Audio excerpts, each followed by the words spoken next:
আসসালামু আলাইকুম। রমজান সম্পর্কে কিছু হাদিস এসেছে। রমজান মোবারক। এই পবিত্র মাস অত্যন্ত ফজিলতপূর্ণ। এই মাসে রোজা রাখা ইসলামের ৫ তন্ত্রে একটি এবং অংশ, বরকত ও পুরস্কার রয়েছে। নিচে কয়েকটি সহিহ হাদিস উল্লেখ করেছি সূত্রসহ, যা রমজান ও রোজার ফজিলত বর্ণনা করে। এখন ১ নম্বরে হচ্ছে রমজান মাসে রহমতের দরজা খোলা, জাহান্নামের দরজা বন্ধ করা এবং শয়তান শৃঙ্খলা বন্ধ হয়।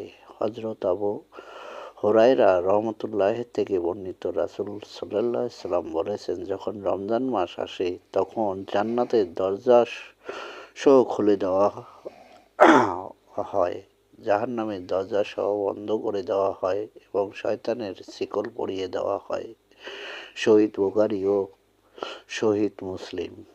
২ নম্বরে হচ্ছে রোজা আল্লাহর জন্য বিশেষ ইবাদত, তিনি নিজের প্রতিদান দেন। হযরত আবু হুরায়রা রাহমাতুল্লাহ থেকে বর্ণিত হাদিসে কুদসিতে রাসূল সাল্লাল্লাহু আলাইহি ওয়াসাল্লাম বলেন, আল্লাহ তাআলা বলেছেন, আদম সন্তানের প্রত্যেক আমল তার নিজের জন্য রোজা ব্যতীত, কারণ রোজা আমার জন্যই এবং আমি নিজেই তার প্রতি দেব। তিনি আরও বলেন, রোজা ঢালস্বরূপ, রোজাদের মুখের গন্ধ আল্লাহর কাছে মিস্কের চেয়েও সুগন্ধময়।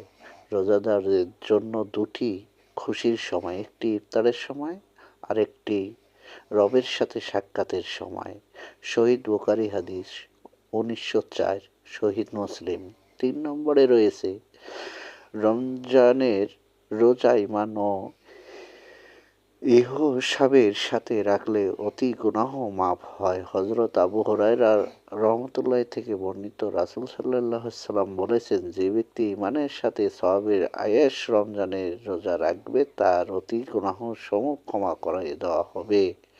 সুবহানাল্লাহ। সহিহ বুখারী হাদিস ৩৮, সহিহ মুসলিম।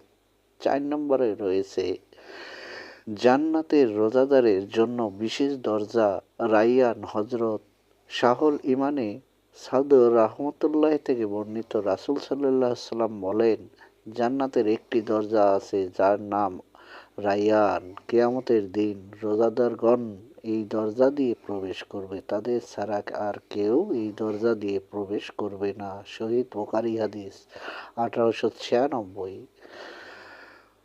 ৫ নম্বর, রোজাদারকে ইফতার করালে বিশাল সওয়াব। হযরত যাহিদ বিন খালিদ আল হুজুনি রাহমাতুল্লাহ থেকে বর্ণিত, রাসূল সাল্লাল্লাহু আলাইহি ওয়াসাল্লাম বলেছেন, যে ব্যক্তি কোনো রোজাদার ইফতার করায় সে রোজাদারের সমান সওয়াব পাবে, রোজাদার সওয়াব থেকে কিছু কমানো ছাড়াই, ইনশাআল্লাহ।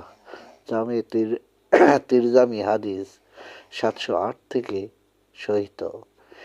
এই হাদিসগুলো রমজান অপর ফজিলত ও মর্যাদা স্পষ্ট করে। এই মাসে বেশি বেশি কোরআন তেলাওয়াত, নামাজ, দান, সদকা, দোয়া ও তওবা করুন। আল্লাহ আমাদের সবাইকে এই মাসের বরকত দান করুক, রোজা কবুল করুন এবং জান্নাতুল ফিরদৌস নসিব করুন। আমিন। রমজান মোবারক। তো সবাইকে বলবো, যদি ভিডিওটা একটু পারেন ভাই, তাহলে অবশ্যই অবশ্যই শেয়ার করে দেবেন সবাইকে। সবাইকে আবারও জানাই রমজান মোবারক।